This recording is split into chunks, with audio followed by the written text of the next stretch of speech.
प्रभु मेरे लिए क्या अच्छा है क्या गलत है, मुझ में तो इतनी भी बुद्धि नहीं कि मैं यह जान सकूं।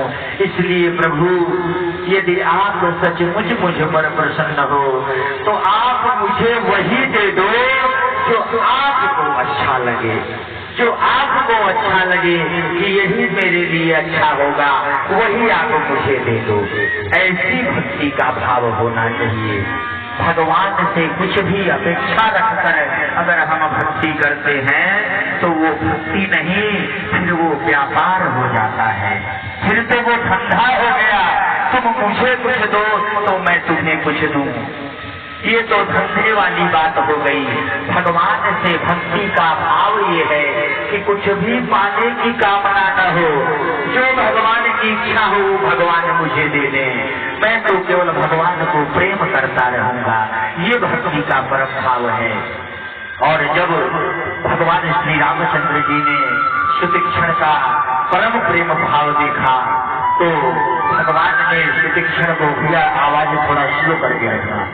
तब सुतीक्षण को भगवान ने अपनी परम भक्ति प्रदान की, परम अचला भक्ति प्रदान की, वह भक्ति जो सदा अचल रहती है।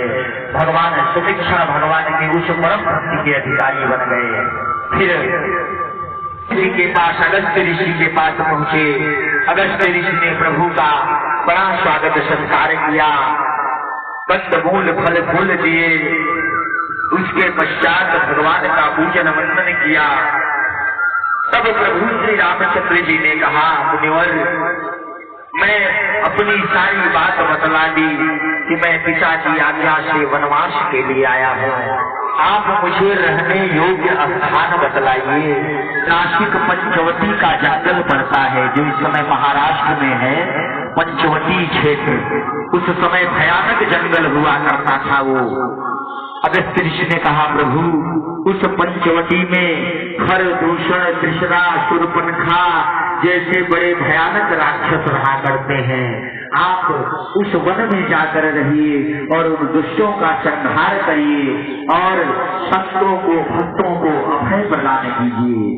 भगवान ने तुरंत पंचवटी की ओर प्रस्थान किया और पंचवटी में पर्णकुटी बनाकर भगवान उस पंचवटी में निवास करने लगे। इस प्रकार भगवान पंचवटी में सुख के साथ रहने लगे। एक बार प्रभु शक्ति किया, माया जीव ब्रह्म के विषय में जानना चाहा। भगवान ने लक्ष्मण जी को ब्रह्म जीव जगत और माया का सुंदर विश्लेषण करके वह से ज्ञान कराया। जो ब्रह्मनाथ मार्ग से उड़ी चली आ रही थी, देखा नीचे सुंदर आसन पर भगवान विराजमान है। जब सुंदर राम, ये तो बड़े सुंदर हैं, इनसे अगर मेरा विवाह हो